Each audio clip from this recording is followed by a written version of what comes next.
जुग जुग अटल बाणी के बोहित चवर तखत छत्र दे मालिक पातशाहां दे पातशाह सतगुरु साहिब श्री गुरु ग्रंथ साहिब जी की पावन गोद विच जुड़ मिल बैठे वड भागी सतसंगी जनो आप वड भागे हो जिन्हां नूं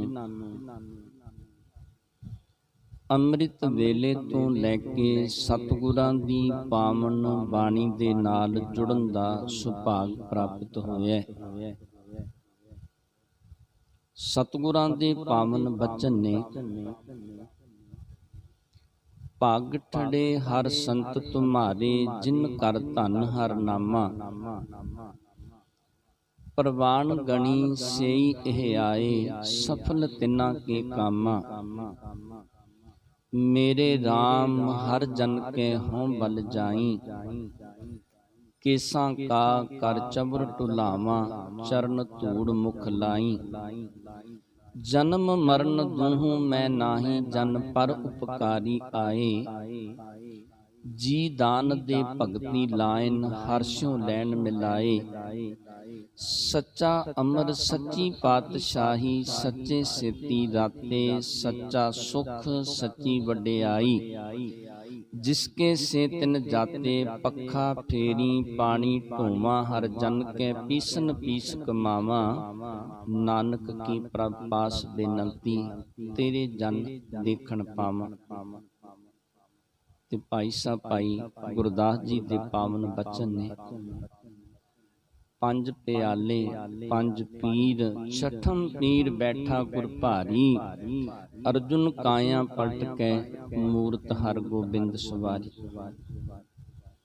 ऐसे दीन दयाल सतगुरु साहिब श्री गुरु हरगोबिंद पातशाह दा अज अवतार पुरब समूह संगतां मना रही ने। सतगुरु साहिब श्री गुरु अर्जन देव जी पातशाह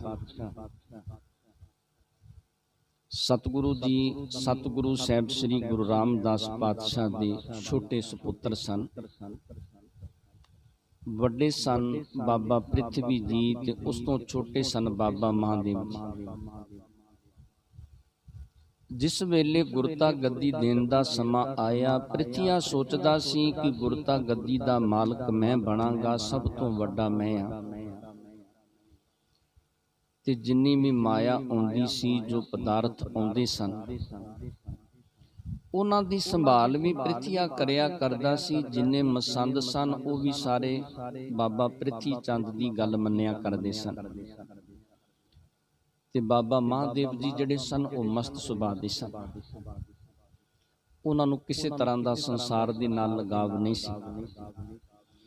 क्यों जिस वेले सतगुरु साहिब श्री गुरु रामदास पातशाह दे कुल सिहारी मल जी चल के आए लाहौर तो ते उन्हां ने ये बचन कीते सन कि सतगुरु जी तुसी साडे नाल चलना करो। साडे पुत्र दा विआह है ते उस विआह दे विच शमूलीयत करना करो। ते उस वेले जदों बाबा महादेव जी दे नाल बचन कीते सन ते बाबा महादेव जी कहन लगे कि सतगुरु जी केड़ा ताया ते केड़ा चाचा कौन है किसी दा संसार दे विच असीं किसी दे विआह दे विच नहीं जाना।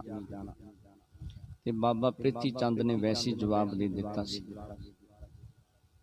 सतगुरु जी नूं ये गल कहनी कीती सी कि जे मैं चलिया गया तो जिहड़ा कार विहारे दी संभाल कौन करेगा, जो लैन देने वो सारा मेरे हाथ दे विच। सतगुरु जी समझदे सन सारी गल ते सतगुरु साहिब श्री गुरु रामदास पातशाह ने अपने छोटे सुपुत्र सतगुरु साहिब श्री गुरु अर्जन देव जी पातशाह नूं भेजना कीता सी।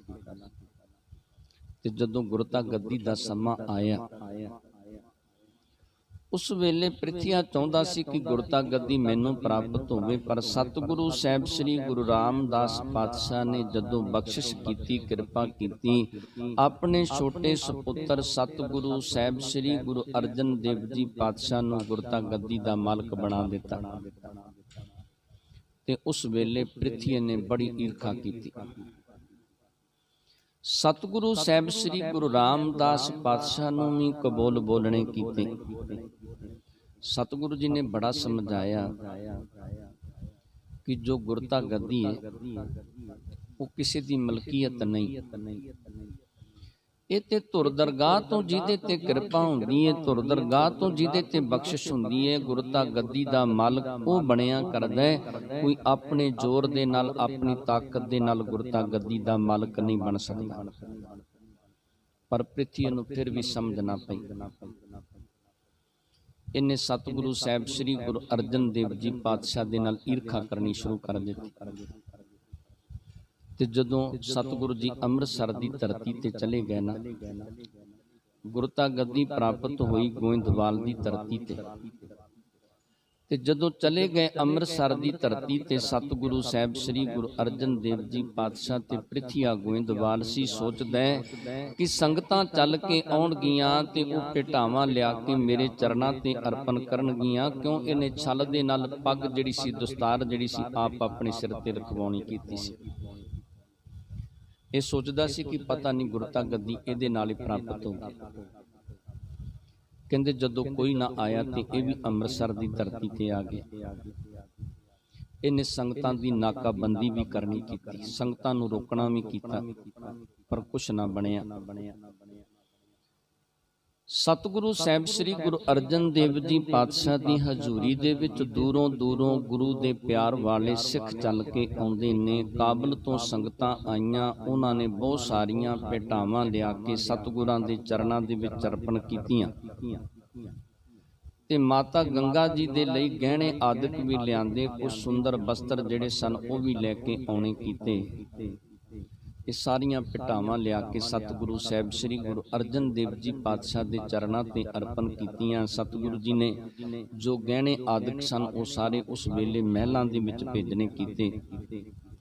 ਤੇ ਜਦੋਂ ਬਰਸਾਤਾਂ ਦਾ ਸਮਾਂ ਬਤੀਤ ਹੋਇਆ ਨਾ, ਜਦੋਂ ਧੁੱਪਾਂ ਲੱਗਣ ਲੱਗੀਆਂ ਤੇ ਉਸ ਵੇਲੇ ਇਹ ਜਿਹੜੇ ਬਸਤਰ ਆਦਿਕ ਸਨ ਇਹਨਾਂ ਨੂੰ ਧੁੱਪ ਲਵਾਉਣ ਵਾਸਤੇ ਜਿਸ ਵੇਲੇ ਉੱਪਰ ਪਾਇਆ ਗਿਆ ਤੇ ਉਸ ਵੇਲੇ ਪ੍ਰਿਥੀ ਦੀ ਘਰਵਾਲੀ ਕਰਮੋਂ ਨੇ ਇਹ ਬਸਤਰ ਵੇਖਣੇ ਕੀਤੇ। ਬਹੁਤ ਮੁੱਲ ਦੇ ਇਹ ਬਸਤਰ ਸਨ ਤੇ ਆਪਣੀ ਦਾਸੀ ਨੂੰ ਪੁੱਛਿਆ ਕਿ ਇਹ ਬਸਤਰ ਕਿਹਦੇ ਨੇ। ਦਾਸੀ ਨੇ ਸਾਰੀ ਗੱਲ ਸਮਝਾਉਣੀ ਕੀਤੀ ਕਿ ਕਾਬਲ ਤੋਂ ਗੁਰੂ ਦੇ ਪਿਆਰ ਵਾਲੇ ਸਿੱਖ ਚੱਲ ਕੇ ਆਏ, ਉਹਨਾਂ ਨੇ ਤਰ੍ਹਾਂ ਤਰ੍ਹਾਂ ਦੀਆਂ ਭੇਟਾਵਾਂ ਅਰਪਣ ਕੀਤੀਆਂ। ਮਾਤਾ ਗੰਗਾ ਜੀ ਦੇ ਲਈ ਵੀ ਉਹਨਾਂ ਨੇ ਗਹਿਣੇ ਆਦਿਕ ਲਿਆ ਕੇ ਅਰਪਣ ਕਰਨੇ ਕੀਤੇ ਨੇ। ਤੇ ਕਹਿੰਦੇ ਉਸ ਵੇਲੇ ਕਰਮੋਂ ਨੇ ਇਸ ਗੱਲ ਦਾ ਬੜਾ ਰੋਸ ਕਰਨਾ ਕੀਤਾ। ਕਹਿੰਦੇ ਜਦੋਂ ਪ੍ਰਿਥੀਆ ਘਰ ਚੱਲ ਕੇ ਆਉਂਦਾ ਨਾ ਤੇ ਉਸ ਵੇਲੇ ਇਹਨੇ ਪ੍ਰਿਥੀ ਦੇ ਨਾਲ ਝਗੜਾ ਕਰਨਾ ਕੀਤਾ ਕਿ ਤੂੰ ਚੰਗਾ ਨਹੀਂ ਕੀਤਾ। ਸਤਿਗੁਰੂ ਸਾਹਿਬ ਸ੍ਰੀ ਗੁਰੂ ਰਾਮਦਾਸ ਪਾਤਸ਼ਾਹ ਦੇ ਜੇ ਕਿਤੇ ਤੂੰ ਬਚਨ ਮੰਨ ਲੈਂਦਾ ਤੇ ਗੁਰਤਾ ਗੱਦੀ ਦਾ ਮਾਲਕ ਆਪਾਂ ਬਣਨਾ ਸੀ। ਇਹ ਸਾਰੀਆਂ ਭੇਟਾਵਾਂ ਜਿਹੜੀਆਂ ਨੇ ਤੇਰੇ ਚਰਨਾਂ ਦੇ ਵਿੱਚ ਸੰਗਤਾਂ ਨੇ ਲਿਆ ਕੇ ਅਰਪਣ ਕਰਨੀਆਂ ਸਨ। ਤੇ ਕਹਿੰਦੇ ਪ੍ਰਿਥੀ ਨੇ ਉਸ ਵੇਲੇ ਤਰਵਾਸ ਦੇਣ ਵਾਸਤੇ ਇਹ ਗੱਲ ਕਹਿਣੀ ਕੀਤੀ। ਪ੍ਰਿਥੀਆ ਕਹਿਣ ਲੱਗਿਆ ਕਿ ਕਰਮੋ, ਸਤਿਗੁਰੂ ਸਾਹਿਬ ਸ੍ਰੀ ਗੁਰੂ ਅਰਜਨ ਦੇਵ ਜੀ ਪਾਤਸ਼ਾਹ ਦੇ ਘਰ ਦੇ ਵਿੱਚ ਕਿਹੜਾ ਕੋ ਪੁੱਤਰ ਹੈ ਜਿਹੜਾ ਗੁਰਤਾ ਗੱਦੀ ਦਾ ਮਾਲਕ ਬਣ ਜਾਵੇਗਾ। ਗੁਰਤਾ ਗੱਦੀ ਤੇ ਅਖੀਰ ਨੂੰ ਸਾਡੇ ਪੁੱਤਰ ਮਿਹਰਬਾਨ ਨੂੰ ਪ੍ਰਾਪਤ ਹੋਣੀ ਹੈ। ਜੇ ਮੈਨੂੰ ਗੁਰਤਾ ਗੱਦੀ ਦਾ ਮਾਲਕ ਨਹੀਂ ਸਤਿਗੁਰਾਂ ਨੇ ਬਣਾਇਆ ਤੇ ਹੁਣ ਗੁਰਤਾ ਗੱਦੀ ਦਾ ਮਾਲਕ ਮੇਰਾ ਪੁੱਤਰ ਬਣ ਜਾਵੇਗਾ। ਇਹ ਸਾਰੇ ਪਦਾਰਥ ਆਪਣੇ ਘਰ ਦੇ ਵਿੱਚ ਹੀ ਆਉਣੇ ਨੇ, ਉਹਨਾਂ ਦੇ ਘਰ ਦੇ ਵਿੱਚ ਨਾ ਪੁੱਤਰ ਹੋਣਾ ਤੇ ਨਾ ਹੀ ਉਹਨਾਂ ਨੇ ਕਿਸੇ ਨੂੰ ਗੁਰਤਾ ਗੱਦੀ ਦੀ ਦਾਤ ਦੇਣੀ। ਕਹਿੰਦੇ ਜਿਸ ਵੇਲੇ ਇਹ ਬਚਨ ਕੀਤੇ ਨਾ, ਇਹ ਜਿਹੜੀ ਕਰਮੋਂ ਦੀ ਦਾਸੀ ਸੀ ਇਹਨੇ ਮਾਤਾ ਗੰਗਾ ਜੀ ਦੀ ਦਾਸੀ ਨੂੰ ਆ ਕੇ ਸਾਰੀ ਗੱਲ ਦੱਸਣੀ ਕੀਤੀ।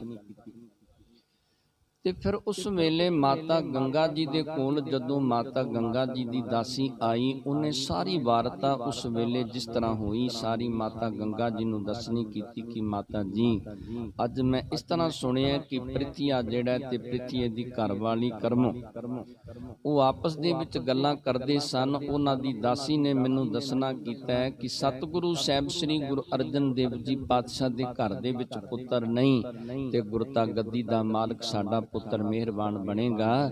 ਇਹ ਜਿੰਨੇ ਪਦਾਰਥ ਨੇ ਸਾਰੇ ਪਦਾਰਥਾਂ ਦੇ ਮਾਲਕ ਅਸੀਂ ਬਣ ਜਾਣਾ। ਤੇ ਜਦੋਂ ਸਤਿਗੁਰੂ ਸਾਹਿਬ ਸ੍ਰੀ ਗੁਰੂ ਅਰਜਨ ਦੇਵ ਜੀ ਪਾਤਸ਼ਾਹ ਮਹਿਲਾਂ ਦੇ ਵਿੱਚ ਆਉਂਦੇ ਨੇ ਨਾ, ਕਹਿੰਦੇ ਮਾਤਾ ਗੰਗਾ ਜੀ ਸਤਿਗੁਰੂ ਸਾਹਿਬ ਸ੍ਰੀ ਗੁਰੂ ਅਰਜਨ ਦੇਵ ਜੀ ਪਾਤਸ਼ਾਹ ਦੇ ਚਰਨਾਂ ਦੇ ਵਿੱਚ ਅਰਦਾਸ ਕੀਤੀ, ਸਤਿਗੁਰਾਂ ਦੇ ਚਰਨਾਂ ਦੇ ਵਿੱਚ ਬੇਨਤੀ ਕੀਤੀ, ਸਤਿਗੁਰੂ ਜੀ ਦੂਰੋਂ ਦੂਰੋਂ ਗੁਰੂ ਦੇ ਪਿਆਰ ਵਾਲੇ ਸਿੱਖ ਤੁਹਾਡੀ ਸ਼ਰਨ ਦੇ ਵਿੱਚ ਆਉਂਦੇ ਨੇ, ਤੁਸੀਂ ਸਭ ਤੇ ਰਹਿਮਤਾਂ ਕਰਦੇ ਹੋ, ਬਖਸ਼ਿਸ਼ਾਂ ਕਰਦੇ ਹੋ, ਕਿਸੇ ਨੂੰ ਪੁੱਤਰ ਦਿੰਦੇ ਹੋ, ਕਿਸੇ ਨੂੰ ਦੁੱਧ ਦਿੰਦੇ ਹੋ, ਜੋ ਕੁਝ ਵੀ ਕੋਈ ਮੰਗਦਾ ਤੁਹਾਡੇ ਕੋਲੋਂ ਕੋਈ ਖਾਲੀ ਨਹੀਂ ਜਾਂਦਾ। ਤੇ ਅੱਜ ਮੈਂ ਤੁਹਾਡੇ ਚਰਨਾਂ ਦੇ ਵਿੱਚ ਅਰਦਾਸ ਕਰਦੀ ਹਾਂ, ਬੇਨਤੀ ਕਰਦੀ ਹਾਂ, ਕਿਰਪਾ ਕਰਕੇ ਮੈਨੂੰ ਵੀ ਪੁੱਤਰ ਦੀ ਦਾਤ ਦੇਣਾ ਕਰੋ।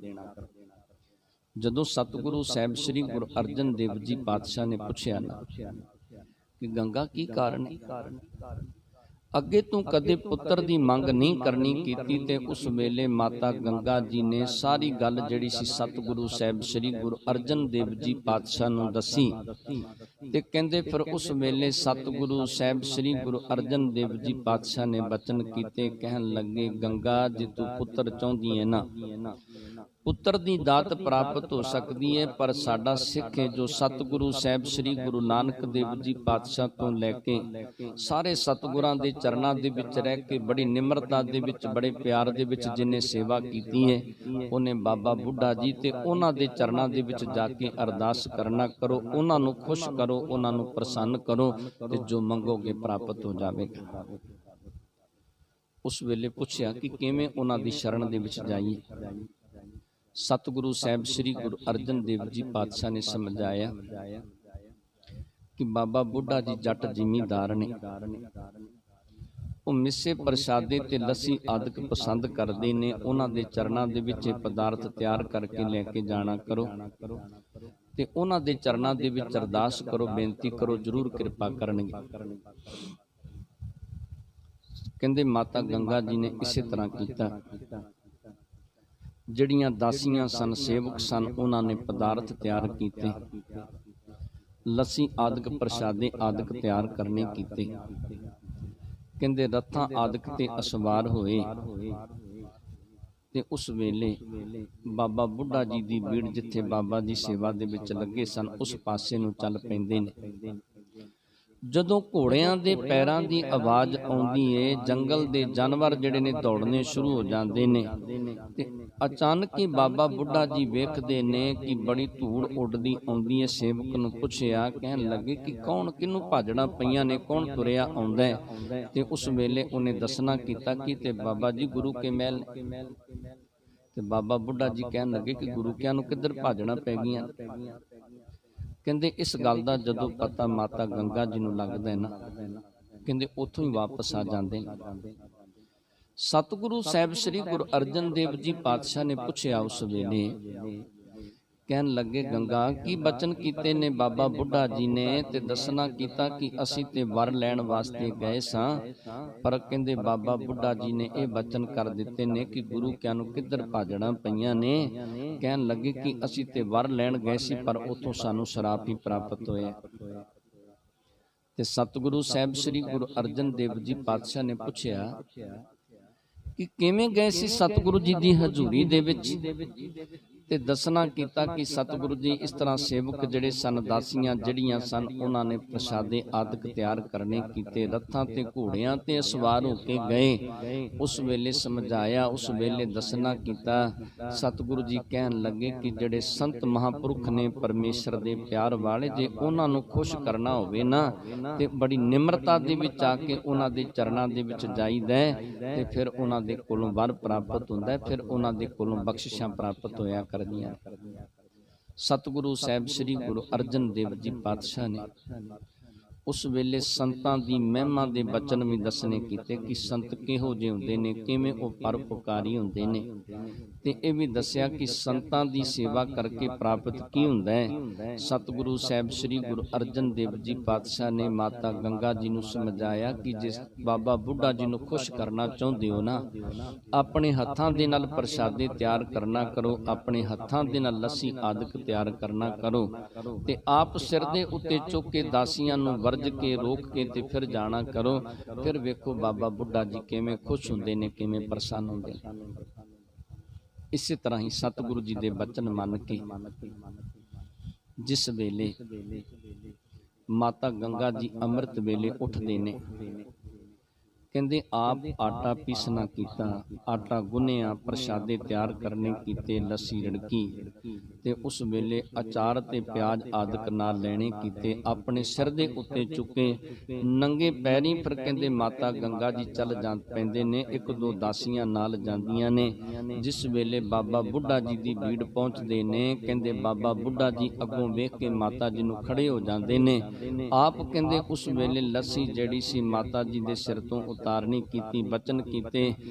बाबा जी कहन लगे कि माता जी ਜਿਹੜੀਆਂ ਮਾਤਾਵਾਂ ਨੇ ना, ਉਹਨਾਂ ਨੂੰ ਆਪਣੇ ਬੱਚਿਆਂ ਦਾ ਆਪ ਧਿਆਨ ਹੁੰਦਾ ਹੈ। ਮੈਨੂੰ ਬੜੀ ਭੁੱਖ ਲੱਗੀ ਸੀ ਤੇ ਇਸ ਕਾਰਨ ਕਰਕੇ ਮੈਂ ਸੋਚਦਾ ਸੀ ਕਿ ਕਦੋਂ ਤੁਸੀਂ ਆਵੋ ਤੇ ਕਦੋਂ ਮੈਨੂੰ ਪ੍ਰਸ਼ਾਦਾ ਛਕਾਉਣਾ ਕਰੋ। ਬੜੀ ਤੁਸੀਂ ਕਿਰਪਾ ਕੀਤੀ ਹੈ, ਬੜੀ ਮੇਰੇ ਤੇ ਬਖਸ਼ਿਸ਼ ਕੀਤੀ ਹੈ। ਇਸ ਤਰ੍ਹਾਂ ਦੇ ਬਚਨ ਕਰਦੇ ਕਹਿੰਦੇ ਬਾਬਾ ਬੁੱਢਾ ਜੀ ਨੇ ਪ੍ਰਸ਼ਾਦਾ ਛਕਣਾ ਸ਼ੁਰੂ ਕਰ ਦਿੱਤਾ। ਨਾਲ ਨਾਲ ਬਾਬਾ ਬੁੱਢਾ ਜੀ ਪ੍ਰਸ਼ਾਦਾ ਛਕਦੇ ਨੇ ਤੇ ਨਾਲ ਨਾਲ ਉਸ ਵੇਲੇ ਵਰ ਬਖਸ਼ੀ ਜਾਂਦੇ ਨੇ। ਜੇ ਪਿਆਜ਼ ਤੋੜਦੇ ਨੇ ਤੇ ਬਚਨ ਕਰਦੇ ਨੇ, ਕਹਿਣ ਲੱਗੇ ਗੰਗਾ ਜੀ ਇਹੋ ਜਿਹਾ पुत्र तुहाडे घर दे विच पैदा होवेगा जिहड़ा तुरकां दे सिर इस तरह तोड़ना करेगा जिवें असीं प्याज नूं तोड़ना कीता है। ते जे आकाश दे विच बिजली लिचकदी है ना ते बदल गरजदा है, कहन लगे कि तेरे पुत्र दे नगारे इस तरह गरजणगे जिवें ये बदल गरजदे ने, उन्हां दीयां तलवारां इस तरह चमकणगीਆਂ जिवें बिजली चमकदी है। इस तरह दे बचन सतगुरु साहिब श्री गुरु हरगोबिंद पातशाह दे लई बाबा बुढ़ा जी ने करने कीते ते वर लैके वापस आ जाते ने। बड़ी खुशी हुई, पर कहते उन्हां दिनां दे विच सुलही खां दे नाल प्रिथी ने अपनी गंढ करनी कीती, अपना मेल मिलाप बनाउणा कीता। ते जदों सुलही नूं लैके आउणा कीता ना, इत्थे अंमृतसर दी धरती दे नेड़े ते सतगुरु साहिब श्री गुरु हरगोबिंद पातशाह उस वेले सतगुरु साहिब श्री गुरु अर्जन देव जी पातशाह इथों पासा वट जाते ने। अंमृतसर तो ते वडाली नगर दे विच जाके वसना शुरू कर दिता ते फिर वडाली नगर दे विच साहिबजादे सतगुरु साहिब श्री गुरु हरगोबिंद पातशाह अवतार धारण करदे ने। जदों अज दे दिन अवतार धारण किया, उस तो बाद दे विच 2 साल सतगुरु साहिब श्री गुरु अर्जन देव जी पातशाह ने इत्थे वडाली नगर दे विच बतीत करने कीते। ते प्रिथी ने उस मेले भी कोई कसर ना छड्डी। सब तो पहलों एक दाई नूं भेजना कीता। वो दाई दे असना दे उत्ते जहर ला के उन्होंने समझा दिता कि किसी ना किसी तरीके दे नाल बालक हरगोबिंद पातशाह नूं जाके दुध पियाउणा कर, उहदी मौत हो जाएगी ते मन मंगिया तैनूं इनाम जिहड़ा वो दिता जाएगा, जो कुछ कवेंगी वो तैनूं दिता जाएगा जदों तू मेरा काम कर देवेंगी। ये दाई दी मौत हो जाती है। उस तो बाद एक खडावा ब्राह्मण सी, उन्होंने उस वेले लालच देना कीता। प्रिथी ने दसदे ने कि 500 रुपया भी दिता, बचन भी कीते। कहन लगे कि जदों तू मेरा काम कर देवेंगा, होर जिन्ना धन कवेंगा तैनूं दिता जावेगा। इन्हें उस वेले दही दे विच जहर मिला के ते सतगुरु साहिब श्री गुरु हरगोबिंद पातशाह नूं खवाउण दा यतन कीता। ते जदों बारक हरगोबिंद पातशाह ने ये दही ना खादा, उच्ची रौला पाउणा कीता। सतगुरु जी ने इस खडावे ब्राह्मण अपने कोल बुलाया ते ओ दही जिस वेले कुत्ते नूं खवाउणा कीता, कुत्ते दी मौत हो गई। ते सतगुरु जी ने बचन कीते कि जिवें कुत्ता तड़प तड़प के मरिया ना, इस तरह इस ब्राह्मण की हालत होगी। सतगुरु जी ने पावन बाणी दे विच बचन कीते ने कि दुष्ट ब्राह्मण मुआ होए कैसूल, कहंदे इहदे पेट दे विच सूल उठदा, दर्द उठदी है ते ब्राह्मण की मौत हो जाती। ते इहदी रूह ने भी उस वेले दसना कीता कि इस तरीके दे नाल मैनूं भेजण वाला जिहड़ा ओह प्रिथी है। ਤੇ ਤੀਸਰੀ ਵਾਰੀ ਫਿਰ ਇਹਨੇ ਇੱਕ ਸਪੇਰੇ ਨੂੰ ਖਰੀਦਿਆ, ਸਪੇਰੇ ਨੂੰ ਭੇਜਣਾ ਕੀਤਾ, ਪਰ ਕੋਈ ਵੀ ਇਹਦਾ ਯਤਨ ਸਫਲਾ ਨਾ ਹੋਇਆ। ਉਸ ਵੇਲੇ ਜਦੋਂ ਸਪੇਰੇ ਨੂੰ ਭੇਜਿਆ ਨਾ, ਕਹਿੰਦੇ ਉਸ ਵੇਲੇ ਬਾਰਕ ਹਰਗੋਬਿੰਦ ਪਾਤਸ਼ਾਹ ਆਪਣੇ ਪੈਰਾਂ ਦੇ ਉੱਤੇ ਤੁਰਨਾ ਸ਼ੁਰੂ ਕਰ ਦਿੱਤਾ ਸੀ। ਜਦੋਂ ਤੁਰਦੇ ਤੁਰਦੇ ਉਸ ਪਾਸੇ ਨੂੰ ਜਾਂਦੇ ਨੇ ਜਿਸ ਪਾਸੇ ਸਪੇਰਾ ਸੀ, ਸਪੇਰੇ ਨੇ ਸੱਪ ਛੱਡਣਾ ਕੀਤਾ ਤੇ ਬਾਰਕ ਹਰਗੋਬਿੰਦ ਪਾਤਸ਼ਾਹ ਨੇ ਇਸ ਦੀ ਸਿਰੀ ਤੋਂ ਪਕੜ ਕੇ ਇਹਨੂੰ ਉਸ ਵੇਲੇ ਖਤਮ ਕਰ ਦਿੱਤਾ, ਮਾਰ ਦਿੱਤਾ। ਉਸ ਵੇਲੇ ਵੀ ਇਸ ਗੱਲ ਦਾ ਪਤਾ ਲੱਗਿਆ ਕਿ ਇਹ ਵੀ ਕਾਰਨਾਮਾ ਜਿਹੜਾ ਇਹ ਪ੍ਰਿਥਵੀ ਦਾ, ਇਹ ਕੁਝ ਵੀ ਜੋ ਕੀਤਾ ਇਹ ਪ੍ਰਿਥਵੀ ਨੇ ਕਰਨਾ ਕੀਤਾ। ਪਰ ਸਤਿਗੁਰੂ ਸਾਹਿਬ ਸ੍ਰੀ ਗੁਰੂ ਅਰਜਨ ਦੇਵ ਜੀ ਪਾਤਸ਼ਾਹ ਨੇ ਕਿਸੇ ਤਰ੍ਹਾਂ ਵੀ ਪ੍ਰਿਥਵੀ ਦੇ ਨਾਲ ਈਰਖਾ ਨਹੀਂ ਕੀਤੀ। ਤੇ ਜਦੋਂ ਸਤਿਗੁਰੂ ਜੀ ਅੰਮ੍ਰਿਤਸਰ ਦੀ ਧਰਤੀ ਤੇ ਆਉਂਦੇ ਨੇ ਉਸ ਵੇਲੇ ਵੀ ਸਤਿਗੁਰੂ ਸਾਹਿਬ ਸ੍ਰੀ ਗੁਰੂ ਅਰਜਨ ਦੇਵ ਜੀ ਪਾਤਸ਼ਾਹ ਪ੍ਰਿਥਵੀ ਦਾ ਆਦਰ ਕਰਦੇ ਨੇ, ਸਤਿਕਾਰ ਕਰਦੇ ਨੇ, ਉਹਦੇ ਚਰਨਾਂ ਤੇ ਨਮਸਕਾਰ ਕਰਦੇ ਨੇ, ਉਹਨੂੰ ਆਪਣਾ ਵੱਡਾ ਭਰਾ ਸਮਝ ਕੇ ਸਤਿਕਾਰ ਦਿੰਦੇ ਨੇ। ਪਰ ਪ੍ਰਿਥਵੀ ਇਹ ਗੱਲ ਸੋਚਦਾ ਕਿ ਸਤਿਗੁਰੂ ਸਾਹਿਬ ਸ੍ਰੀ ਗੁਰੂ ਅਰਜਨ ਦੇਵ ਜੀ ਪਾਤਸ਼ਾਹ ਮੇਰੇ ਤੋਂ ਡਰਦੇ ਨੇ। ਤੇ ਜਦੋਂ ਸਤਿਗੁਰੂ ਸਾਹਿਬ ਸ੍ਰੀ ਗੁਰੂ ਅਰਜਨ ਦੇਵ ਜੀ ਪਾਤਸ਼ਾਹ ਸ਼ਹੀਦ ਹੋਏ ਨਾ, ਉਸ ਤੋਂ ਬਾਅਦ ਦੇ ਵਿੱਚ ਸਤਿਗੁਰੂ ਸਾਹਿਬ ਸ੍ਰੀ ਗੁਰੂ ਹਰਗੋਬਿੰਦ ਪਾਤਸ਼ਾਹ ਜਦੋਂ ਗੁਰਤਾ ਗੱਦੀ ਦੇ ਮਾਲਕ ਬਣਦੇ ਨੇ, ਜਦੋਂ ਗੁਰਤਾ ਗੱਦੀ ਦੇ ਮਾਲਕ ਬਣੇ, ਤਖਤ ਦੇ ਉੱਤੇ ਸਤਿਗੁਰੂ ਜੀ ਨੇ ਅਕਾਲ ਤਖਤ ਦੀ ਰਚਨਾ ਕੀਤੀ। ਤਖਤ ਤੇ ਬੈਠੇ ਬਚਨ ਕੀਤੇ ਸਤਿਗੁਰੂ ਸਾਹਿਬ ਸ੍ਰੀ ਗੁਰੂ ਹਰਗੋਬਿੰਦ ਪਾਤਸ਼ਾਹ ਨੇ ਕਿ ਜਿਨ੍ਹਾਂ ਨੇ ਸਤਿਗੁਰੂ ਸਾਹਿਬ ਸ੍ਰੀ ਗੁਰੂ ਅਰਜਨ ਦੇਵ ਜੀ ਪਾਤਸ਼ਾਹ ਗੁਰੂ ਪਿਤਾ ਨੂੰ ਸ਼ਹੀਦ ਕੀਤਾ, ਉਹਨਾਂ ਦੇ ਕੋਲੋਂ ਅਸੀਂ ਬਦਲਾ ਲੈਣਾ ਕਰਾਂਗੇ। ਤੇ ਉਸ ਵੇਲੇ ਚੰਦੂ ਨੂੰ ਹੱਥਾਂ ਪੈਰਾਂ ਦੀ ਪੈ ਜਾਂਦੀ ਤੇ ਚੰਦੂ ਵੀ ਤੇ ਪ੍ਰਿਥਵੀ ਇਹ ਸਾਰੇ ਆਪਸ ਦੇ ਵਿੱਚ ਮਿਲ ਜਾਂਦੇ ਨੇ। ਕਹਿੰਦੇ ਫਿਰ ਉਸ ਵੇਲੇ ਜਿਹੜਾ ਚੰਦੂ ਸੀ ਨਾ, ਚੰਦੂ ਨੇ ਕੀ ਕੀਤਾ, ਚੰਦੂ ਜਿਹੜਾ ਸੀ ਇਹਨੇ ਸਤਿਗੁਰੂ ਸਾਹਿਬ ਸ੍ਰੀ ਗੁਰੂ ਹਰਗੋਬਿੰਦ ਪਾਤਸ਼ਾਹ ਦੇ ਨਾਲ ਆਪਣੀ ਲੜਕੀ ਦੇ ਰਿਸ਼ਤੇ ਦੀ ਗੱਲ ਕੀਤੀ ਸੀ। ਪਰ ਸਤਿਗੁਰੂ ਸਾਹਿਬ ਸ੍ਰੀ ਗੁਰੂ ਅਰਜਨ ਦੇਵ ਜੀ ਪਾਤਸ਼ਾਹ ਨੇ ਸੰਗਤਾਂ ਦੇ ਕਹਿਣ ਤੋਂ ਜਵਾਬ ਦੇ ਦਿੱਤਾ ਸੀ। ਜਦੋਂ ਚੰਦੂ ਨੇ ਇਹ ਗੱਲ ਕਹਿਣੀ ਕੀਤੀ ਸੀ, ਜਿਹੜੇ ਰਿਸ਼ਤਾ ਕਰਨ ਵਾਸਤੇ ਗਏ ਸਨ ਲਾਗੀ, ਉਹਨਾਂ ਨੂੰ ਇਹ ਗੱਲ ਕਹਿ ਦਿੱਤੀ ਕਿ ਤੁਸੀਂ ਚਬਾਰੇ ਦੀ ਇੱਕ ਮੋਰੀ ਦੇ ਨਾਲ ਲਾ ਆਇਓ, ਚੰਗਾ ਨਹੀਂ ਕੀਤਾ। ਤੇ ਸੰਗਤਾਂ ਨੇ ਇਨਕਾਰ ਕਰ ਦਿੱਤਾ ਸੀ ਕਿ ਇਹੋ ਜਿਹੇ ਹੰਕਾਰੀ ਦਾ ਸਤਿਗੁਰੂ ਜੀ ਰਿਸ਼ਤਾ ਨਾ ਪ੍ਰਵਾਨ ਕਰਨਾ ਕਰੇ। ਚੰਦੂ ਇਸ ਕਾਰਨ ਕਰਕੇ ਈਰਖਾ ਕਰਦਾ ਸੀ, ਇਸ ਕਾਰਨ ਕਰਕੇ ਇਹਨੇ ਸਤਿਗੁਰੂ ਸਾਹਿਬ ਸ੍ਰੀ ਗੁਰੂ ਅਰਜਨ ਦੇਵ ਜੀ ਪਾਤਸ਼ਾਹ ਨੂੰ ਸ਼ਹੀਦ ਕਰਵਾਉਣਾ ਕੀਤਾ ਸੀ। ਤੇ ਚੰਦੂ ਜਿਹੜਾ ਸੀ ਇਹਨੂੰ ਫਿਕਰ ਲੱਗ ਗਿਆ। ਇਹਨੇ ਉਸ ਵੇਲੇ ਫਿਰ ਜਹਾਂਗੀਰ ਬਾਦਸ਼ਾਹ ਦੇ ਕੋਲ ਸ਼ਿਕਾਇਤ ਕਰਨੀ ਕੀਤੀ। ਜਹਾਂਗੀਰ ਬਾਦਸ਼ਾਹ ਨੂੰ ਸਿਖਾਉਣਾ ਕੀਤਾ ਕਿ ਸਤਿਗੁਰੂ ਸਾਹਿਬ ਸ੍ਰੀ ਗੁਰੂ ਅਰਜਨ ਦੇਵ ਜੀ ਪਾਤਸ਼ਾਹ ਤੋਂ ਬਾਅਦ ਉਹਨਾਂ ਦੇ ਪੁੱਤਰ ਸਤਿਗੁਰੂ ਸਾਹਿਬ ਸ੍ਰੀ ਗੁਰੂ ਹਰਗੋਬਿੰਦ ਪਾਤਸ਼ਾਹ ਗੁਰਤਾ ਗੱਦੀ ਦੇ ਮਾਲਕ ਬਣੇ ਨੇ ਤੇ ਉਹਨਾਂ ਨੇ ਇੱਕ ਤਖਤ ਦੀ ਰਚਨਾ ਕੀਤੀ ਹੈ। ਘੋੜੇ ਆਦਿਕ ਰੱਖਣੇ ਸ਼ੁਰੂ ਕਰ ਦਿੱਤੇ ਨੇ, ਸ਼ਸਤਰਧਾਰੀ ਸੂਰਮੇ ਰੱਖੇ ਨੇ ਤੇ ਉਹ ਅੱਜ ਨਹੀਂ ਤੇ ਕੱਲ ਤੁਹਾਡੇ ਨਾਲ ਜੰਗ ਕਰਨ ਵਾਸਤੇ ਤਿਆਰ ਹੋ ਜਾਣਗੇ। ਉਹਨਾਂ ਦੇ ਰੋਕਣ ਵਾਸਤੇ ਕੋਈ ਨਾ ਕੋਈ ਯਤਨ ਕੀਤਾ ਜਾਵੇ। ਤੇ ਚੰਦੂ ਸੋਚਦਾ ਸੀ ਕਿ ਇੱਕ ਵਾਰੀ ਇੱਥੇ ਸਤਿਗੁਰੂ ਜੀ ਆ ਗਏ ਨਾ ਦਿੱਲੀ ਦੇ ਵਿੱਚ, ਤੇ ਜਿਵੇਂ ਸਤਿਗੁਰੂ ਸਾਹਿਬ ਸ੍ਰੀ ਗੁਰੂ ਅਰਜਨ ਦੇਵ ਜੀ ਪਾਤਸ਼ਾਹ ਨੂੰ ਸ਼ਹੀਦ ਕੀਤਾ ਤੇ ਇਹਨਾਂ ਨੂੰ ਵੀ ਸ਼ਹੀਦ ਕਰ ਦੇਵਾਂਗਾ।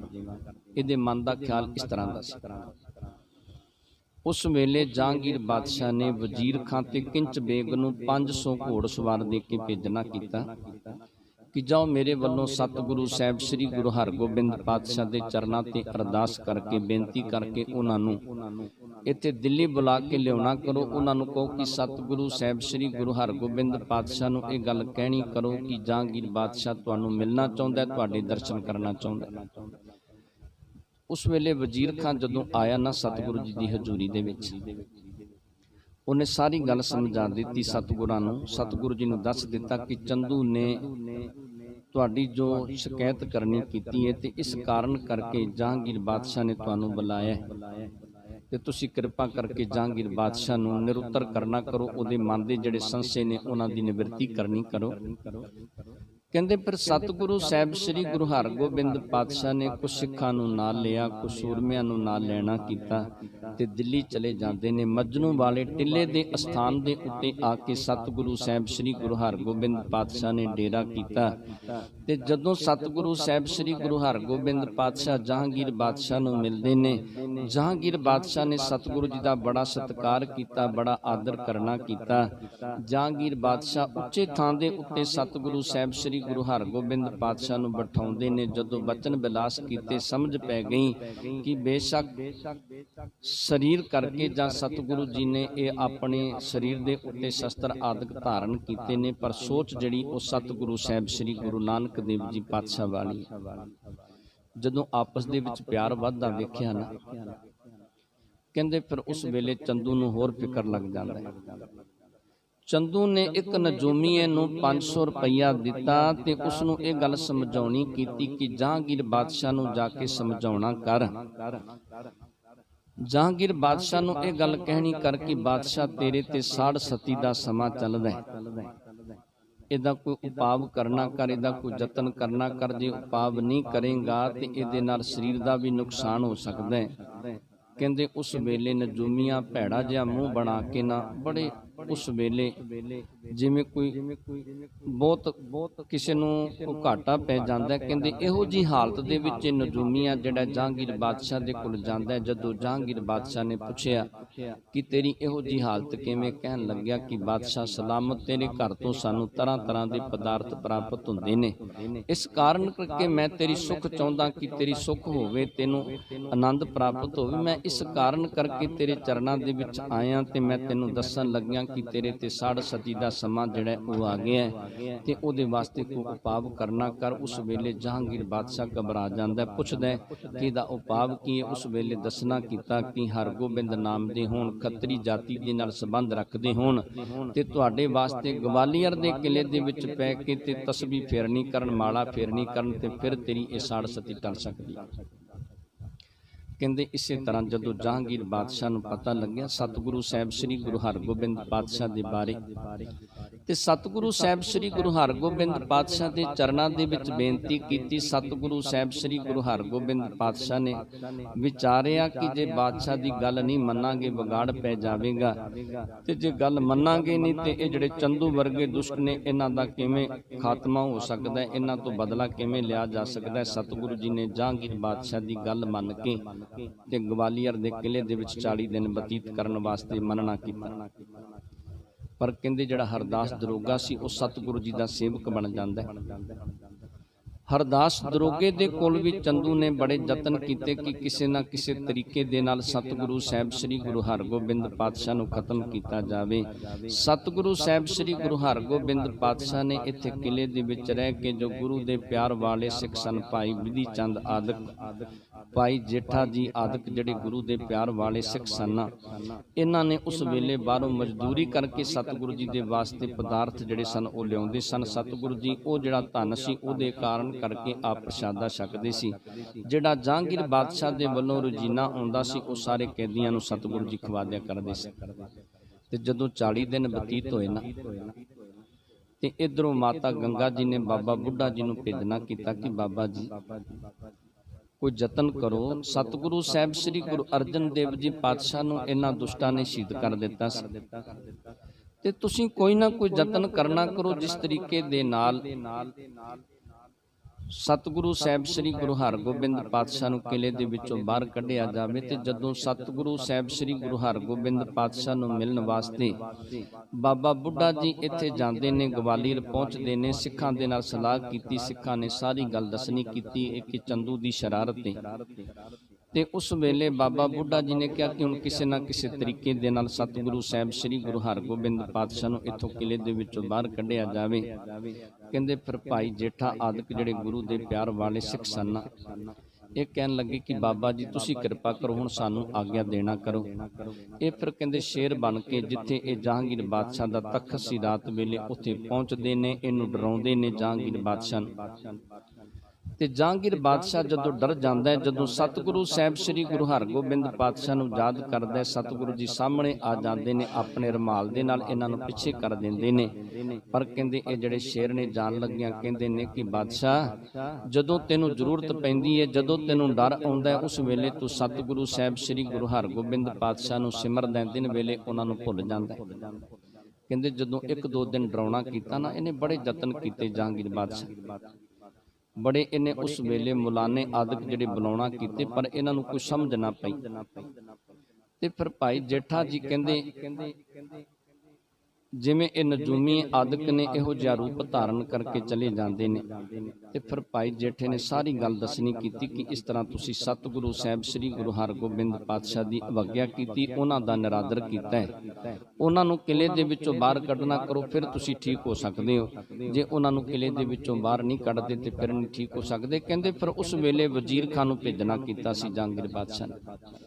ਸਤਿਗੁਰੂ ਸਾਹਿਬ ਸ੍ਰੀ ਗੁਰੂ ਹਰਗੋਬਿੰਦ ਪਾਤਸ਼ਾਹ ਇਨਕਾਰ ਕਰ ਦਿੰਦੇ ਨੇ, ਕਹਿਣ ਲੱਗੇ ਕਿ ਨਹੀਂ, ਅਸੀਂ ਇਸ ਤਰ੍ਹਾਂ ਕਿਲੇ ਦੇ ਵਿੱਚੋਂ ਬਾਹਰ ਨਹੀਂ ਆਵਾਂਗੇ।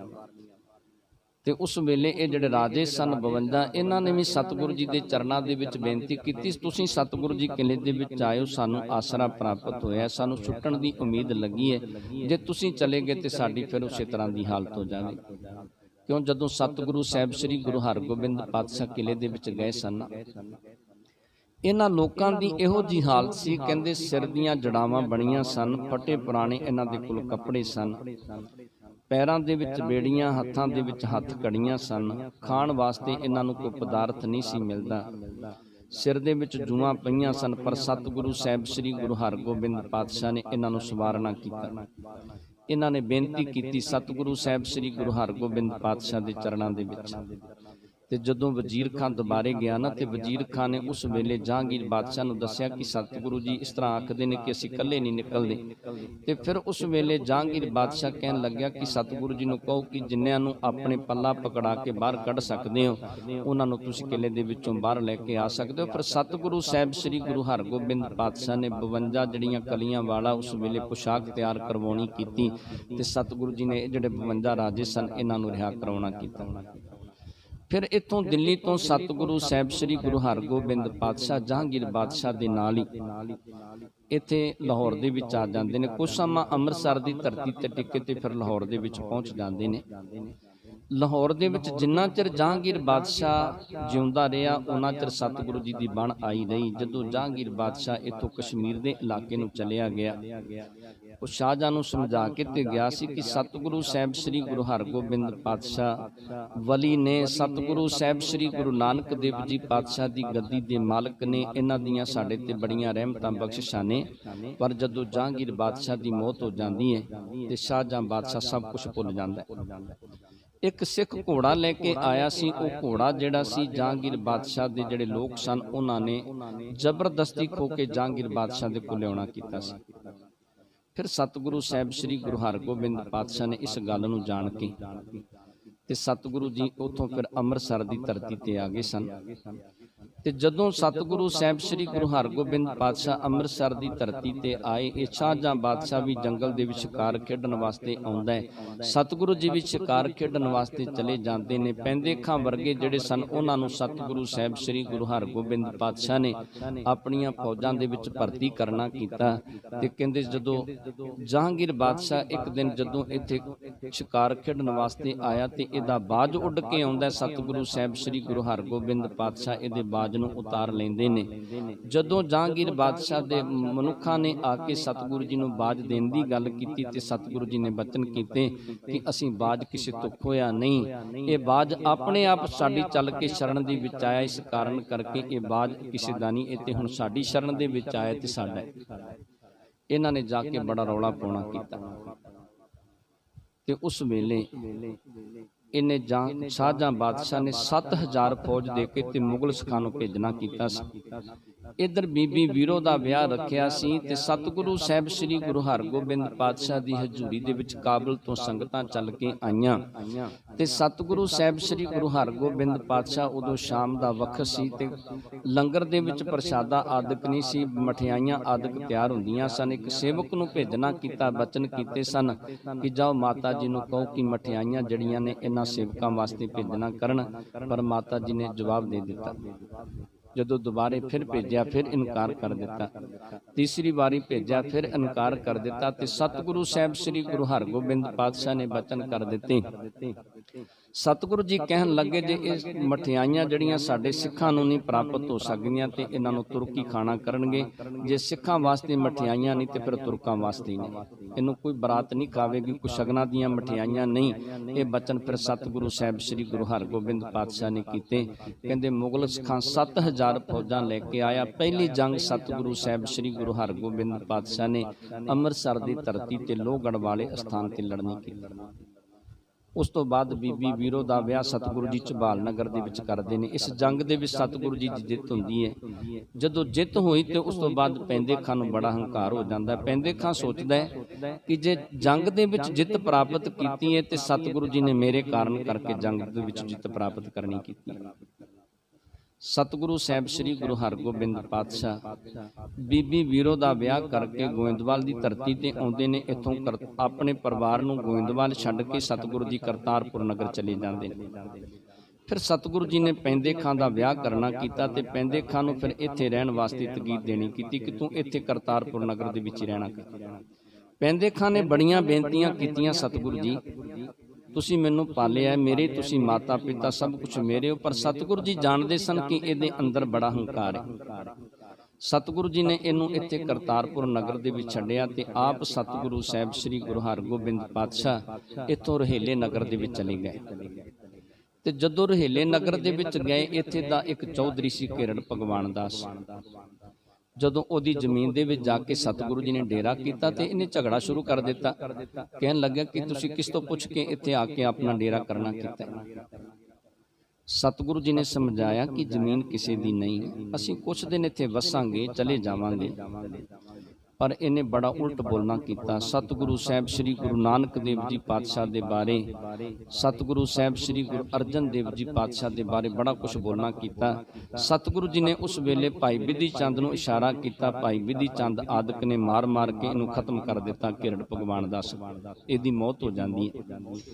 इहदा पुत्र जिहड़ा सी ना रतन चंद, उन्हें चंदू के पुत्र करम चंद नूं नाल लिया ते दोनों कट्ठे हो के जलंधर दे सूबे अब्दुल खान दे कोल चले गए। उहदे कोल जाके पुकारू बने ते उहनूं कहन लगे कि सतगुरु साहिब श्री गुरु अर्जन देव जी पातशाह दे पुत्र सतगुरु साहिब श्री गुरु हरगोबिंद पातशाह ने साडे नाल बड़ी अन्याय कीती। साडे दोनां दे प्यो जिहड़े ने ओह मारने कीते ने ते बादशाह शाहजहां दा बाज भी इन्हां ने खोणा कीता। मुगल सिखां नूं मार दिता। मुगल सिखां दे नाल जड़ियां 7000 फौजां सन उन्हां नूं मार दिता ते शाहजहां बादशाह भी इन्हां ते बड़ा खफे है। जे तुसीं इन्हां नूं मार दिंदे हो जां पकड़ लैंदे हो ते शाहजहां बादशाह दीयां बड़ियां खुशियां प्राप्त होणगीਆਂ ते अब्दुल खां इन्हां दे कहण कहाण ते कहंदे 15000 फौजां लईआं ते सतगुरु साहिब श्री गुरु हरगोबिंद पातशाह नूं पकड़न वास्ते ਇਹ रोहेले नगर दे विच आ जांदा है ते आके अपना एक दूत भेजना कीता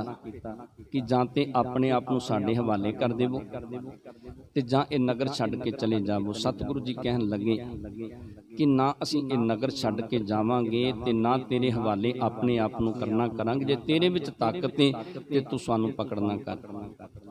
कहंदे इहदियां फौजां दे 5 सरदार अब्दुल खां दे ओह मारे गए। इहदे दोनों पुत्र नबी बख्श करीम बख्श ओह जंग दे विच मारे गए। अब्दुल खां मारिया गया, रतन चंद ते करम चंद मारिया गया। 14000 फौजां मारियां गईयां। 1000 लोग जिहड़े अपनियां जानां बचा के दौड़ गए, उन्हां दा बचाव होया, सारे मारे गए। सतगुरु जी ने इस दूसरी जंग दे विच भी फतेह प्राप्त करनी कीती।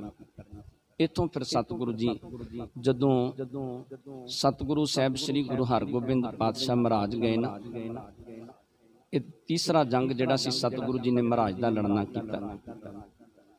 इत्थे भाई की डरौली सतगुरु साहिब श्री गुरु हरगोबिंद पातशाह टिके सन ते गुरु दे सिख ਘੋੜੇ ਲੈ ਕੇ ਆਉਂਦੇ ਸਨ ਗੁਲਬਾਗ ਤੇ। ਘੋੜਾ ਜਿਹੜਾ ਸੀ ਉਹਦਾ ਨਾਮ ਸੀ ਸਤਿਗੁਰੂ ਸਾਹਿਬ ਸ੍ਰੀ ਗੁਰੂ ਹਰਗੋਬਿੰਦ ਪਾਤਸ਼ਾਹ ਦੇ ਚਰਨਾਂ ਦੇ ਵਿੱਚ ਲਿਆ ਕੇ ਇਹ ਘੋੜ ਭੇਟਾ ਕਰਨਾ ਚਾਹੁੰਦੇ ਸਨ। ਪਰ ਕਹਿੰਦੇ ਸ਼ਾਹਜਹਾਂ ਬਾਦਸ਼ਾਹ ਦੇ ਮਨੁੱਖਾਂ ਨੇ ਇਹ ਘੋੜੇ ਜਿਹੜੇ ਸਨ ਉਸ ਵੇਲੇ ਜ਼ਬਰਦਸਤੀ ਸਿੱਖਾਂ ਤੋਂ ਖੋਏ। ਸਿੱਖਾਂ ਨੇ ਬੇਨਤੀ ਕੀਤੀ ਸਤਿਗੁਰੂ ਜੀ ਦੇ ਚਰਨਾਂ ਦੇ ਵਿੱਚ, ਤੇ ਸਤਿਗੁਰੂ ਸਾਹਿਬ ਸ੍ਰੀ ਗੁਰੂ ਹਰਗੋਬਿੰਦ ਪਾਤਸ਼ਾਹ ਨੇ ਭਾਈ ਬਿਧੀ ਚੰਦ ਨੂੰ ਕਿਹਾ, ਤੇ ਭਾਈ ਬਿਧੀ ਚੰਦ ਕਹਿਣ ਲੱਗੇ ਸਤਿਗੁਰੂ ਜੀ ਤੁਹਾਡੇ ਬਖਸ਼ਿਸ਼ ਦਾ ਹੱਥ ਮੇਰੇ ਸਿਰ ਤੇ ਹੋਣਾ ਚਾਹੀਦਾ ਹੈ, ਘੋੜੇ ਤੇ ਮੈਂ ਹੁਣੇ ਲੈ ਆਵਾਂਗਾ। ਭਾਈ ਬਿਧੀ ਚੰਦ ਲਾਹੌਰ ਦੇ ਵਿੱਚ ਜਾਂਦੇ ਨੇ, ਪਹਿਲੋਂ ਘਾਈ ਦਾ ਰੂਪ ਧਾਰਨ ਕਰਕੇ ਇੱਕ ਘੋੜਾ ਭਾਈ ਬਿਧੀ ਚੰਦ ਲੈ ਕੇ ਆਏ, ਦੂਜਾ ਘੋੜਾ ਭਾਈ ਬਿਧੀ ਚੰਦ ਨਜੂਮੀਆਂ ਦਾ ਰੂਪ ਧਾਰਨ ਕਰਕੇ ਲੈ ਕੇ ਆਏ। ਨਾਲੇ ਦੱਸ ਆਏ ਸ਼ਾਹਜਹਾਂ ਬਾਦਸ਼ਾਹ ਨੂੰ ਕਿ ਪਹਿਲਾ ਘੋੜਾ ਵੀ ਸਤਿਗੁਰੂ ਸਾਹਿਬ ਸ੍ਰੀ ਗੁਰੂ ਹਰਗੋਬਿੰਦ ਪਾਤਸ਼ਾਹ ਦੀ ਸ਼ਰਨ ਦੇ ਵਿੱਚ ਅਸੀਂ ਲੈ ਕੇ ਗਏ ਸਾਂ, ਤੇ ਦੂਸਰਾ ਘੋੜਾ ਵੀ ਮੈਂ ਉੱਥੇ ਲੈ ਕੇ ਜਾ ਰਿਹਾ। ਜੇ ਤੇਰੇ ਵਿੱਚ ਤਾਕਤ ਹੈ, ਤੇਰੇ ਵਿੱਚ ਹਿੰਮਤ ਹੈ, ਤੇ ਆ ਕੇ ਇਹ ਘੋੜੇ ਤੂੰ ਆਪ ਪ੍ਰਾਪਤ ਕਰਨਾ ਕਰ। ਇਹ ਦਿਲਬਾਗ ਤੇ ਗੁਲਬਾਗ ਜਿਹੜੇ ਘੋੜੇ ਸਨ ਇਹਨਾਂ ਨੂੰ ਇਕੱਠਾ ਕਰਨਾ ਕੀਤਾ। ਤੇ ਜਦੋਂ ਭਾਈ ਬਿਧੀ ਚੰਦ ਸਤਿਗੁਰੂ ਸਾਹਿਬ ਸ੍ਰੀ ਗੁਰੂ ਹਰਗੋਬਿੰਦ ਪਾਤਸ਼ਾਹ ਦੇ ਚਰਨਾਂ ਦੇ ਵਿੱਚ ਦੂਜਾ ਘੋੜਾ ਲੈ ਕੇ ਆਉਂਦੇ ਨੇ, ਕਹਿੰਦੇ ਸਤਿਗੁਰੂ ਸਾਹਿਬ ਸ੍ਰੀ ਗੁਰੂ ਹਰਗੋਬਿੰਦ ਪਾਤਸ਼ਾਹ ਆਪ ਤਖਤ ਤੋਂ ਖੜੇ ਹੋਏ ਭਾਈ ਬਿਧੀ ਚੰਦ ਨੂੰ ਅੱਗੋਂ ਦੀ ਮਿਲਣ ਵਾਸਤੇ ਆਏ। ਤੇ ਭਾਈ ਬਿਧੀ ਚੰਦ ਜਦੋਂ ਸਤਿਗੁਰੂ ਸਾਹਿਬ ਸ੍ਰੀ ਗੁਰੂ ਹਰਗੋਬਿੰਦ ਪਾਤਸ਼ਾਹ ਦੇ ਚਰਨਾਂ ਤੇ ਨਮਸਕਾਰ ਕਰਨ ਲੱਗੇ, ਸਤਿਗੁਰੂ ਸਾਹਿਬ ਸ੍ਰੀ ਗੁਰੂ ਹਰਗੋਬਿੰਦ ਪਾਤਸ਼ਾਹ ਨੇ ਆਪਣੀ ਗਲਵਕੜੀ ਦੇ ਵਿੱਚ ਲੈ ਕੇ ਬਚਨ ਕੀਤੇ ਸਨ, ਵਿਧੀ ਸੰਤ ਸੀਨਾ ਗੁਰੂ ਕਾ ਸੀਨਾ। ਸਤਿਗੁਰੂ ਜੀ ਨੇ ਇੱਥੇ ਤੀਜਾ ਜੰਗ ਜਿਹੜਾ ਸੀ ਇਹਦੇ ਵਿੱਚ ਲੱਲਾ ਬੇਗ ਤੇ ਕਾਬਲੀ ਬੇਗ ਆਦਿਕ ਜਿਹੜੇ ਸਨ ਇਹ ਸ਼ਾਹਜਹਾਂ ਬਾਦਸ਼ਾਹ ਨੇ ਭੇਜੇ ਸਨ। 50,000 ਫੌਜਾਂ ਦੇ ਕੇ ਇੱਥੋਂ ਵੀ ਸਤਿਗੁਰੂ ਜੀ ਨੇ ਜਿੱਤ ਪ੍ਰਾਪਤ ਕਰਨੀ ਕੀਤੀ। ਤੇ ਚੌਥਾ ਜੰਗ ਸਤਿਗੁਰੂ ਸਾਹਿਬ ਸ੍ਰੀ ਗੁਰੂ ਹਰਗੋਬਿੰਦ ਪਾਤਸ਼ਾਹ ਨੇ ਕਰਤਾਰਪੁਰ ਨਗਰ ਦੇ ਵਿੱਚ ਲੜਨਾ ਕੀਤਾ। ਜਿਹੜਾ ਪੈਂਦੇ ਖਾਂ ਸੀ ਨਾ, ਪੈਂਦੇ ਖਾਂ ਤੇ ਸਤਿਗੁਰੂ ਜੀ ਨੇ 21 ਸਾਲ ਬੜੀਆਂ ਬਖਸ਼ਿਸ਼ਾਂ ਕੀਤੀਆਂ, ਬੜੀਆਂ ਰਹਿਮਤਾਂ ਕੀਤੀਆਂ। ਇਹ ਪੈਂਦੇ ਖਾਂ ਆਪਣੀ ਘਰਵਾਲੀ ਤੇ ਆਪਣੇ ਜਵਾਈ ਅਸਮਾਨ ਖਾਨ ਦੇ ਕਹਿਣ ਕਹਾਉਣ ਤੇ ਸਤਿਗੁਰੂ ਸਾਹਿਬ ਸ੍ਰੀ ਗੁਰੂ ਹਰਗੋਬਿੰਦ ਪਾਤਸ਼ਾਹ ਦੇ ਨਾਲ ਇਹਨੇ ਝਗੜਾ ਕਰਨਾ ਕੀਤਾ। ਤੇ ਜਦੋਂ ਸਤਿਗੁਰੂ ਸਾਹਿਬ ਸ੍ਰੀ ਗੁਰੂ ਹਰਗੋਬਿੰਦ ਪਾਤਸ਼ਾਹ ਦੇ ਨਾਲ ਇਹਨੇ ਝਗੜਾ ਕੀਤਾ, ਸਤਿਗੁਰੂ ਜੀ ਨੂੰ ਕਹਿਣ ਲੱਗਿਆ ਕਿ ਮੈਂ ਹੁਣ ਤੁਹਾਨੂੰ ਵਿਖਾਉਂਦਾ ਕਿ ਕਿਵੇਂ ਮੇਰੇ ਨਾਲ ਤੁਸੀਂ ਝਗੜਾ ਕੀਤਾ, ਇਹਦਾ ਬਦਲਾ ਮੈਂ ਲੈ ਕੇ ਵਿਖਾਵਾਂਗਾ। ਇਹ ਫਿਰ ਸ਼ਾਹਜਹਾਂ ਬਾਦਸ਼ਾਹ ਦੇ ਕੋਲ ਗਿਆ। ਸ਼ਾਹਜਹਾਂ ਬਾਦਸ਼ਾਹ ਨੇ ਕਾਲੇ ਖਾਂ ਦੀ ਕਮਾਨ ਦੇ ਹੇਠ ਕਾਫੀ ਸਾਰੀਆਂ 60-70 ਹਜ਼ਾਰ ਫੌਜਾਂ ਜਿਹੜੀਆਂ ਸਨ ਕਰਤਾਰਪੁਰ ਨਗਰ ਤੇ ਭੇਜਣੀਆਂ ਕੀਤੀਆਂ।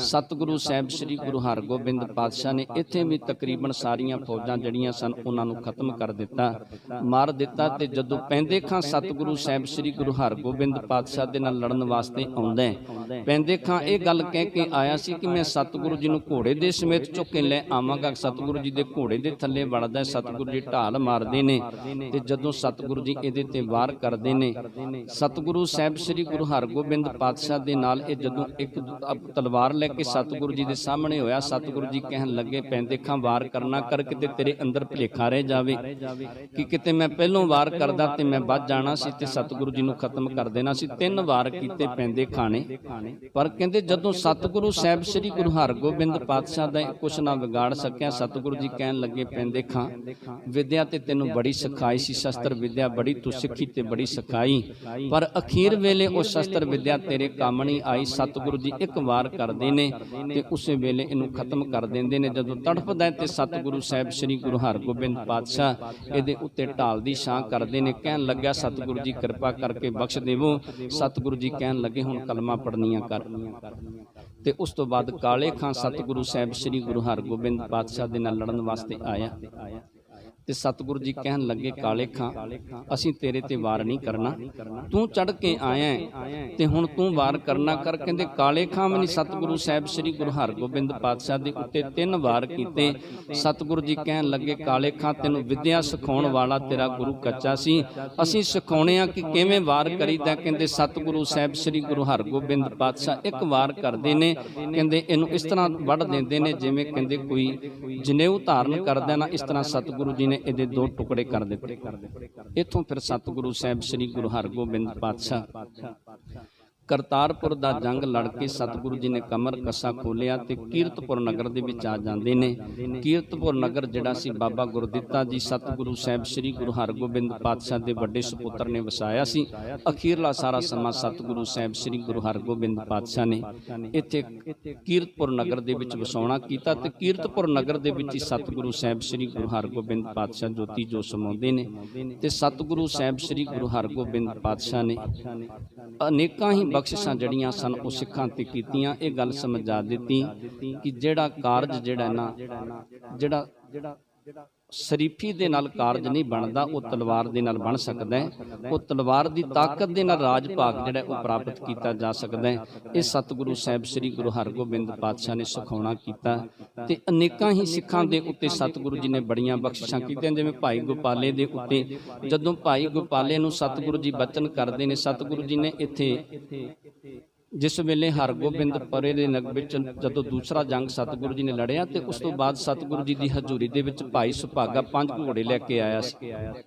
ਸਤਿਗੁਰੂ ਜੀ ਨੇ ਇੱਕ ਘੋੜਾ ਆਪ ਰੱਖਿਆ ਸੀ, ਇੱਕ ਬਿਧੀ ਚੰਦ ਨੂੰ ਦਿੱਤਾ, ਇੱਕ ਬਾਬਾ ਗੁਰਦਿੱਤਾ ਜੀ ਦੇ ਕੋਲ ਭੇਜਣਾ ਕੀਤਾ, ਇੱਕ ਘੋੜਾ ਪੈਂਦੇ ਖਾਂ ਦੇ ਕੋਲ ਭੇਜਿਆ, ਇੱਕ ਘੋੜਾ ਸਤਿਗੁਰੂ ਜੀ ਨੇ ਤਬੇਲੇ ਦੇ ਵਿੱਚ ਰੱਖਿਆ। ਸਤਿਗੁਰੂ ਜੀ ਬਚਨ ਕਰਦੇ ਨੇ ਗੁਰਸਿੱਖਾਂ ਦੇ ਨਾਲ, ਕਹਿਣ ਲੱਗੇ ਗੁਰਸਿੱਖੋ ਕੋ ਗੁਰੂ ਦੇ ਪਿਆਰ ਵਾਲਾ ਸਿੱਖ ਸਤਿਗੁਰੂ ਸਾਹਿਬ ਸ੍ਰੀ ਗੁਰੂ ਨਾਨਕ ਦੇਵ ਜੀ ਪਾਤਸ਼ਾਹ ਦੀ ਉਚਾਰਨ ਕੀਤੀ ਬਾਣੀ ਜਪਜੀ ਸਾਹਿਬ ਦਾ ਪਾਠ ਸਾਨੂੰ ਸੁਣਾਉਣਾ ਕਰੋ।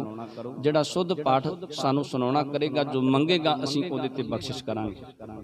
ਕਹਿੰਦੇ ਗੁਰਸਿੱਖ ਕਹਿਣ ਲੱਗੇ ਸਤਿਗੁਰੂ ਦੀ ਬਾਣੀ ਤੇ ਅਸੀਂ ਜ਼ਰੂਰ ਪੜ੍ਹਦੇ ਹਾਂ, ਪਰ ਸਤਿਗੁਰੂ ਜੀ ਸਾਨੂੰ ਇਹਦੇ ਬਾਰੇ ਕੋਈ ਗਿਆਨ ਨਹੀਂ। ਤੇ ਭਾਈ ਗੋਪਾਲੇ ਨੇ ਬੇਨਤੀ ਕੀਤੀ ਸਤਿਗੁਰੂ ਜੀ ਜੇ ਤੁਹਾਡੀ ਕਿਰਪਾ ਹੋ ਜਾਵੇ, ਤੁਹਾਡੀ ਬਖਸ਼ਿਸ਼ ਹੋ ਜਾਵੇ ਤੇ ਫਿਰ ਮੈਂ ਸਤਿਗੁਰੂ ਜੀ ਸ਼ੁੱਧ ਗੁਰਬਾਣੀ ਸੁਣਾ ਸਕਦਾ। ਸਤਿਗੁਰੂ ਜੀ ਕਹਿਣ ਲੱਗੇ ਭਾਈ ਗੋਪਾਲਿਆ ਤੂੰ ਸੁਣਾਉਣਾ ਕਰ।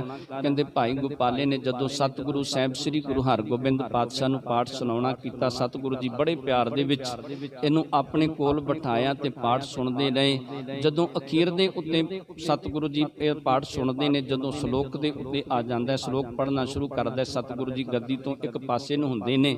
ਭਾਈ ਗੋਪਾਲਾ ਸੋਚਦਾ ਕਿ ਸਤਿਗੁਰੂ ਜੀ ਨੇ ਬਚਨ ਕੀਤੇ ਸਨ ਕਿ ਜੋ ਮੰਗੇਗਾ ਤੈਨੂੰ ਦੇਵਾਂਗੇ, ਤੇ ਸਤਿਗੁਰੂ ਜੀ ਤੇ ਗੱਦੀ ਤੋਂ ਉੱਠਦੇ ਜਾਂਦੇ ਨੇ। ਸਤਿਗੁਰੂ ਜੀ ਫਿਰ ਬੈਠ ਜਾਂਦੇ ਨੇ। ਕਹਿੰਦੇ ਭਾਈ ਗੋਪਾਲਾ ਜਦੋਂ ਸਮਾਪਤੀ ਕਰਦਾ ਹੈ, ਇਹਦੇ ਮਨ ਦੇ ਵਿੱਚ ਖਿਆਲ ਆਇਆ ਕਿ ਸਤਿਗੁਰੂ ਸਾਹਿਬ ਸ੍ਰੀ ਗੁਰੂ ਹਰਗੋਬਿੰਦ ਪਾਤਸ਼ਾਹ ਦੀ ਸ਼ਰਨ ਦੇ ਵਿੱਚ ਭਾਈ ਸੁਭਾਗਾ 5 ਘੋੜੇ ਲੈ ਕੇ ਆਇਆ ਸੀ। ਸਤਿਗੁਰੂ ਜੀ ਨੇ 4 ਘੋੜੇ ਵੰਡ ਦਿੱਤੇ ਨੇ। ਇੱਕ ਘੋੜਾ ਤਬੇਲੇ ਵਿੱਚ ਸਤਿਗੁਰੂ ਜੀ ਉਹ ਸੋਨੇ ਦੀ ਕਾਠੀ ਦੇ ਸਮੇਤ ਉਹ ਘੋੜਾ ਕਿਤੇ ਮੈਨੂੰ ਬਖਸ਼ ਦੇਣ, ਇਸ ਤੋਂ ਵੱਡੀ ਬਖਸ਼ਿਸ਼ ਕੀ ਹੋ ਸਕਦੀ ਹੈ।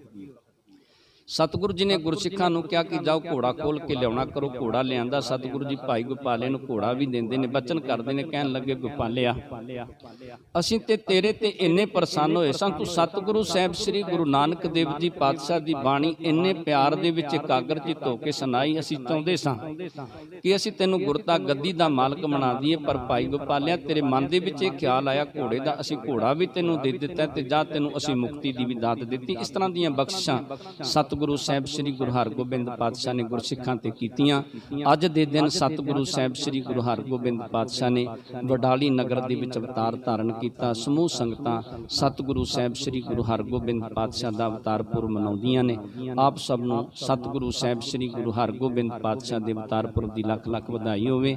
ਆਪ ਜੀ ਦੇ ਨਾਲ ਵਿਚਾਰਾਂ ਕਰਦਿਆਂ ਅਨੇਕਾਂ ਪ੍ਰਕਾਰ ਦੀਆਂ ਭੁੱਲਾਂ ਗਲਤੀਆਂ ਹੋ ਗਈਆਂ ਹੋਣਗੀਆਂ, ਅਣਜਾਣ ਬੱਚੇ ਜਾਣ ਕੇ ਮਾਫ ਕਰਨੀਆਂ। ਸੰਗਤ ਤੇ ਗੁਰੂ ਬਖਸ਼ਣ ਯੋਗ ਨੇ, ਬਖਸ਼ ਲੈਣਾ ਜੀ। ਵਾਹਿਗੁਰੂ ਵਾਹਿਗੁਰੂ।